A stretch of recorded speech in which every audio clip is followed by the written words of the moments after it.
Okay, here we go. We're off once again on the Torch News Roundup. Big 40th edition. My, how time flies. Seems like I started this show just yesterday. Do me a favor and check out my latest review retrospective on Superman 3 and let me know what you think. With that out of the way, let's take a look at the news.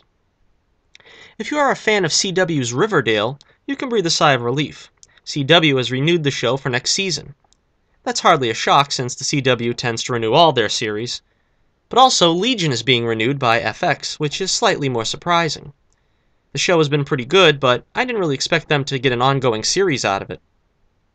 But I'm all for Patrick Stewart making an appearance next season now that the show will return. So, big breaking news that Sony's Venom solo movie has been put into production. It'll be written by Scott Rosenberg and Jeff Pinkner, who worked on The Amazing Spider-Man 2. The producers involved will be Avi Arad and Matt Tolmach. With so many of the usual suspects involved, I seriously doubt this is going to be part of the MCU. It's just a vanity project for the Sony Brain Trust to prove that they still own copyright on the Spidey characters, and they intend to keep using them as they see fit. James Wan's Aquaman movie has been pushed back from October 5th to December 21st, 2018.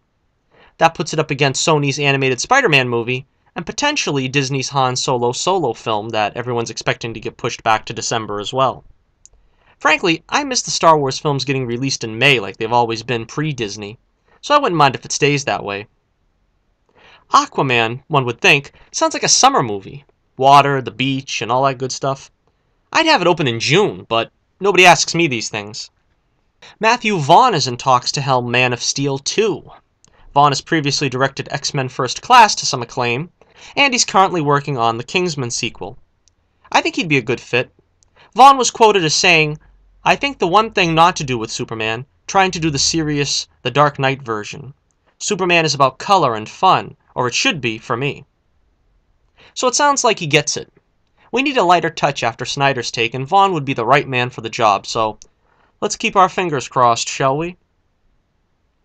As we continue to chronicle the tumultuous affair that is The Batman, apparently now that Matt Reeves has taken over the Batman, it's being rewritten from scratch.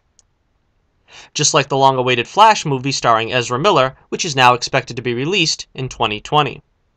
From the sound of things, Joey M/Deathstroke is also in doubt as the film's lead villain. Between that little piece of business to Ben Affleck being admitted to rehab for alcohol addiction, it's expected that production on the film won't begin until 2018. We'll keep you covered as we continue to watch this developing story. And then finally we have the Wonder Woman Origin trailer. This one was pretty cool, taking a look at baby Wonder Woman and her upbringing on Paradise Island, and we get some Batman Begins-esque scenes of her training. I still miss there not being a contest to determine who's leaving the island with Steve Trevor. I think that's one of the highlights of the Origin, but it looks more and more like that's being omitted in this movie.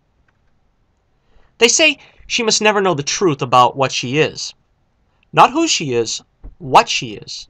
Which kinda leads me to believe they're gonna have the made of clay origin. Maybe? Kicking it old school? So it looks like Diana just takes off with the Wonder Woman accoutrements, the sword and lasso. I guess it's not bestowed on her in this version. And there's some action scenes that we've seen before.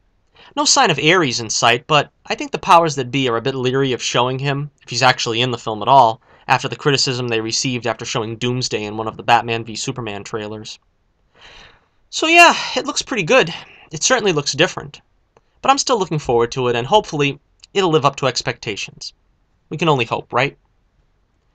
That's about all we have for you this week on the Torch News Roundup. I'll be hopefully getting my Iron Fist series review up for you by this time next week. As of this recording, I'm about halfway through with it. Be sure to like, share, and subscribe if you're so inclined. Tell all your friends. Heck, tell all your enemies, too. You can find me on Twitter or at my website in the links in the description below. Once again, this is Johnny Torch reminding you, keep the flame burning brightly, and I'll be with you again real soon.